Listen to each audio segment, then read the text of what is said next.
0311031193.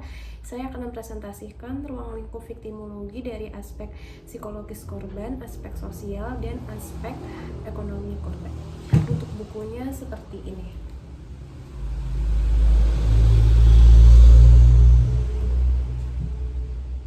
Yang pertama, saya akan menjelaskan tentang pengertian viktimologi. Secara etimologis, viktimologi berasal dari kata victim yang berarti korban dan logos yang berarti ilmu atau pengetahuan. Jadi, viktimologi secara sederhana dapat diartikan sebagai ilmu yang mempelajari tentang korban kejahatan.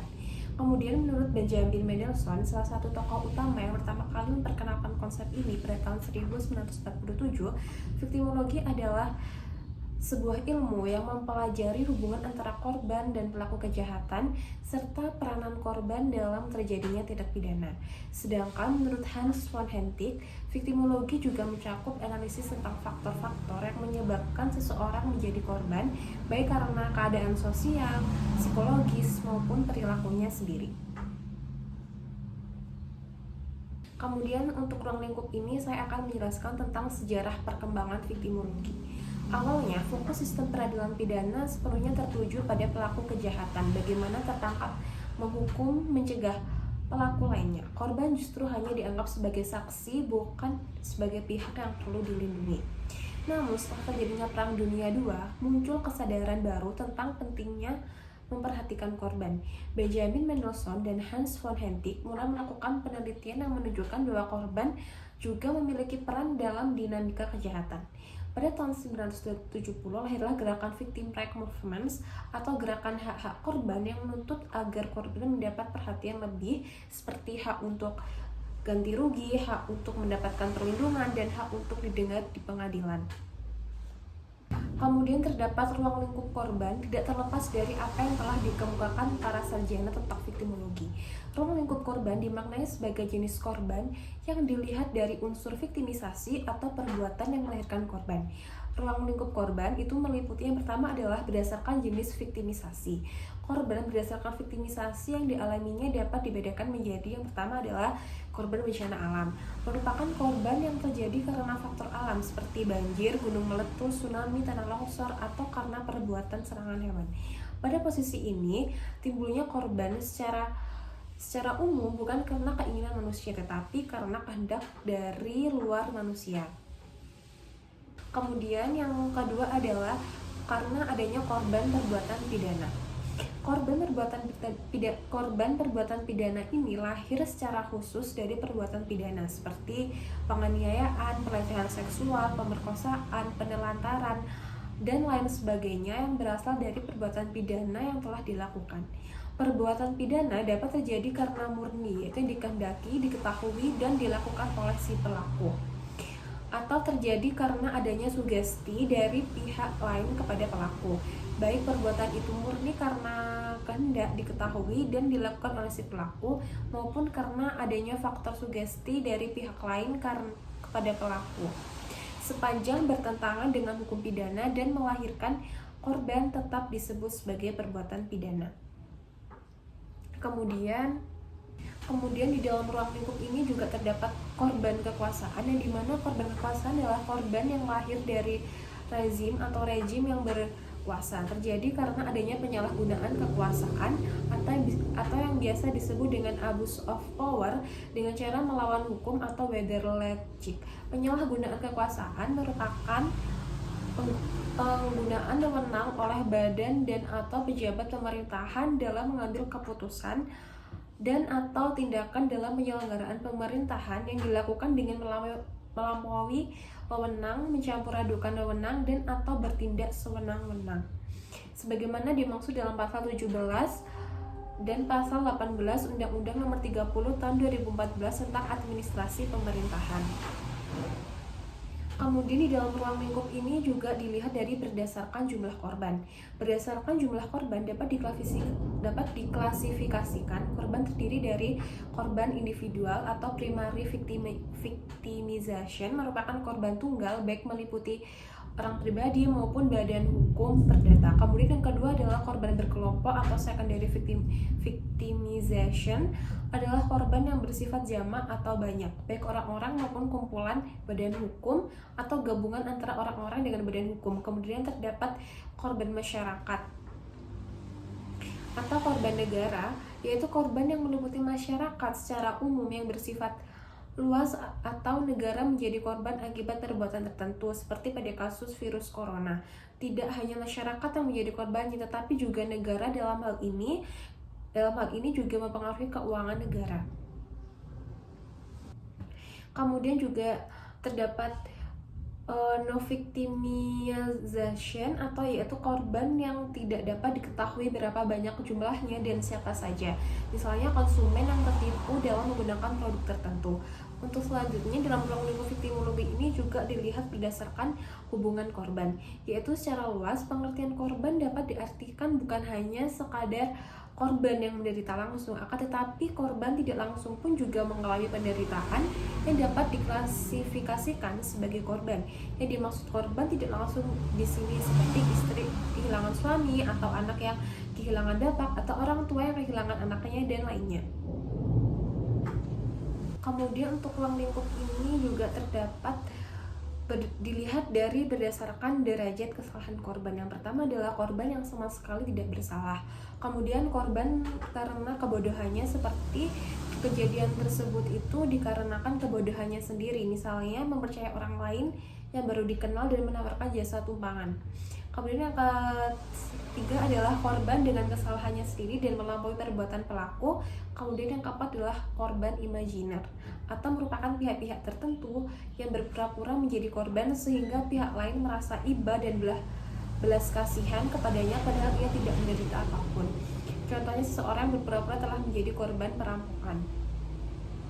Untuk selanjutnya, saya akan menjelaskan ruang lingkup victimologi dilihat dari aspek psikologis korban.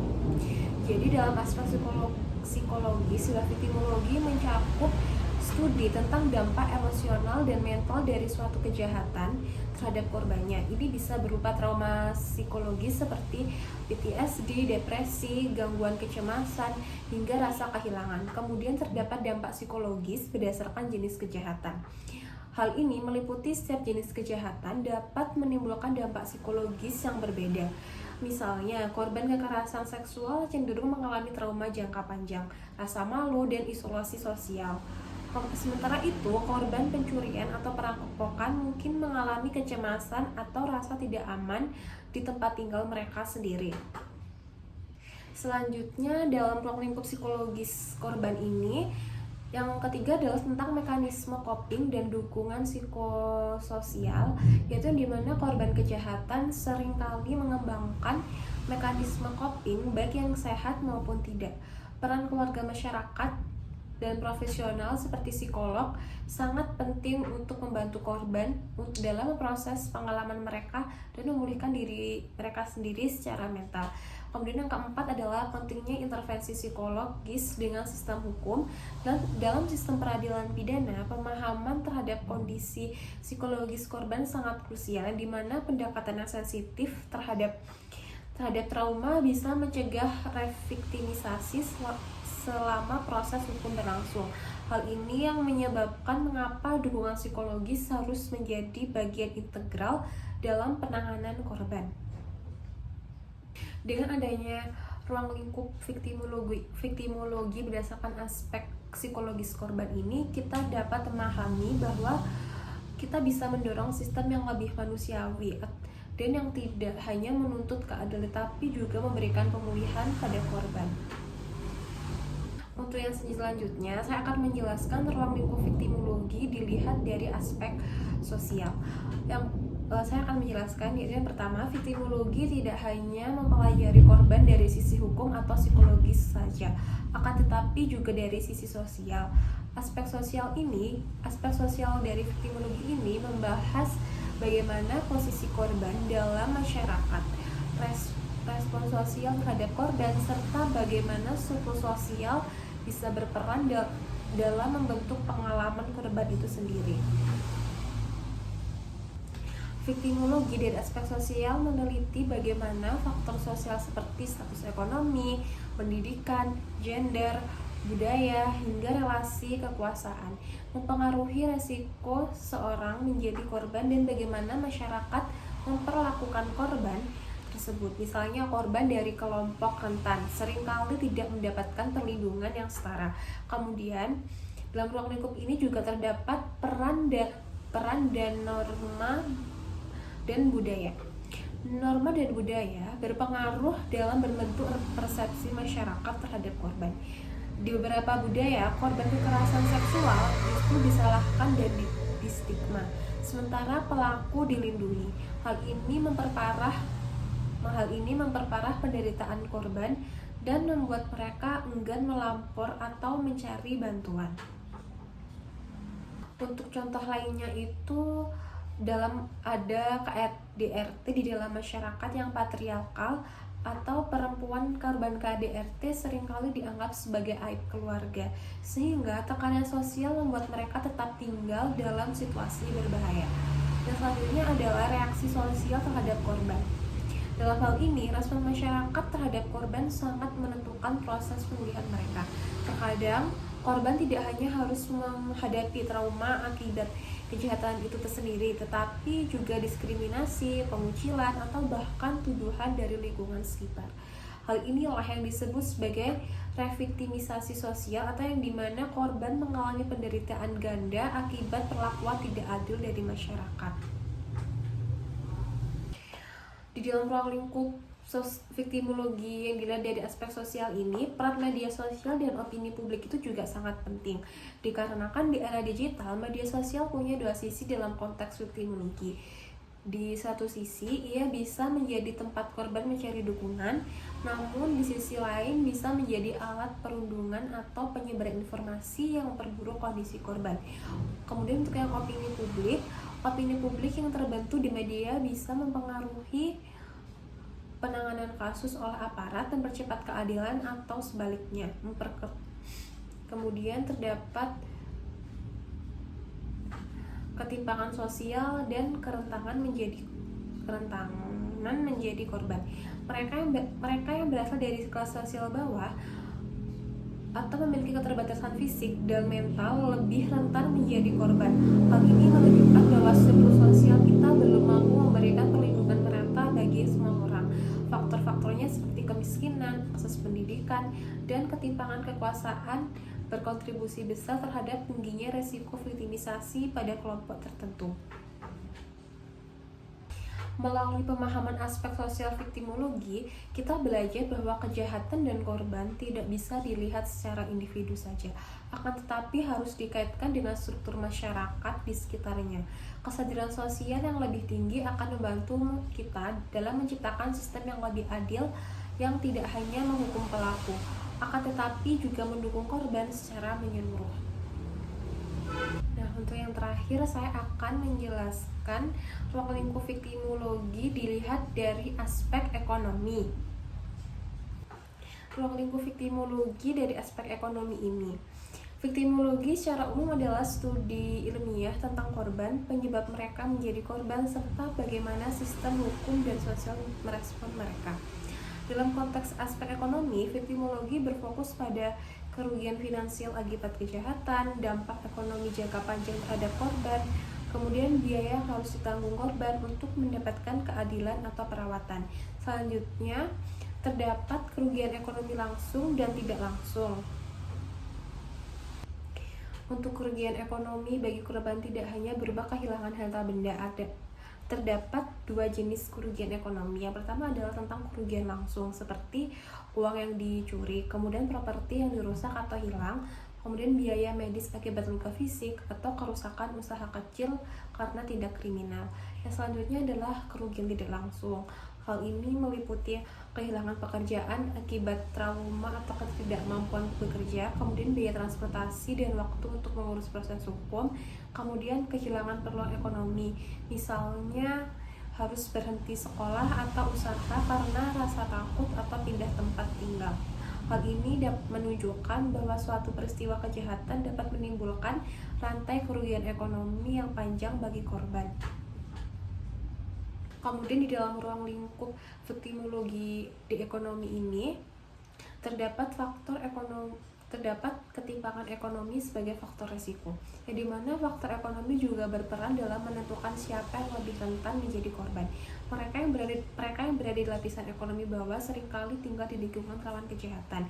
Kemudian mereka tidak memiliki sumber daya untuk melindungi diri atau properti. Kemudian kurang akses terhadap pelayanan hukum atau kesehatan. Misalnya, masyarakat miskin lebih rentan terhadap eksploitasi tenaga kerja, perdagangan manusia, hingga pemerasan oleh oknum yang menyalahgunakan kekuasaan. Hal ini menunjukkan bahwa kemiskinan bukan hanya latar belakang, tetapi juga menjadi penyebab sekunder dari viktimisasi. Kemudian di dalam ruang lingkup ekonomi korban ini, peran negara dan masyarakat juga sangat penting, di mana hal ini dapat mengurangi dampak ekonomi pada korban. Kemudian beberapa upaya yang bisa dilakukan yaitu pemberian kompensasi atau restitusi kepada korban, kemudian bantuan hukum gratis atau legal aid, kemudian program perlindungan sosial dan rehabilitisasi, kemudian yang ketiga adalah edukasi keuangan dan pelatihan kerja untuk pemulihan ekonomi. Baik, di sini saya akan memberikan kesimpulan dari ruang lingkup viktimologi berdasarkan aspek psikologis korban, aspek sosial, dan ekonomi. Dalam perspektif viktimologi, ruang lingkup kajian terhadap korban tidak hanya terbatas pada analisis hukum semata, tapi juga mencakup dimensi psikologis, sosial, dan ekonomi yang saling berkaitan. Dari aspek psikologis, viktimologi menyoroti dampak emosional dan mental yang dialami korban akibat kejahatan seperti trauma, rasa takut, depresi, kehilangan rasa aman, hingga gangguan kepercayaan diri. Pendekatan psikologis ini penting karena proses pemulihan korban tidak cukup hanya dengan hukuman bagi pelaku, akan tetapi juga memerlukan pemulihan kondisi mental korban agar tetap kembali berfungsi secara normal di masyarakat. Sementara itu, dari aspek sosial, viktimologi memandang korban sebagai individu yang terhubung dengan sistem sosial. Kejahatan yang menimpa korban sering menimbulkan stigma, diskriminasi, atau pengucilan dari lingkungan sekitar. Oleh karena itu, perhatian terhadap aspek sosial menuntut adanya dukungan masyarakat, keluarga, dan lembaga sosial untuk membantu korban dalam memperoleh kembali martabat, posisi sosial, dan rasa aman di lingkungannya. Sedangkan dari aspek ekonomi, viktimologi melihat bahwa kejahatan sering menimbulkan kerugian material, kehilangan sumber penghasilan, atau beban biaya pemulihan yang berat bagi korban. Dalam konteks ini, negara memiliki tanggung jawab untuk menjamin hak korban atas kompensasi, restitusi, atau bantuan finansial sebagai bentuk keadilan dan pemulihan yang menyeluruh. Dengan demikian, dapat disimpulkan bahwa ruang lingkup viktimologi meliputi pemahaman yang holistik terhadap penderitaan korban, tidak hanya secara hukum, akan tetapi juga mencakup pemulihan psikologis, reintegrasi sosial, dan rehabilitasi korban. Sekian dari saya. Wassalamualaikum warahmatullahi wabarakatuh.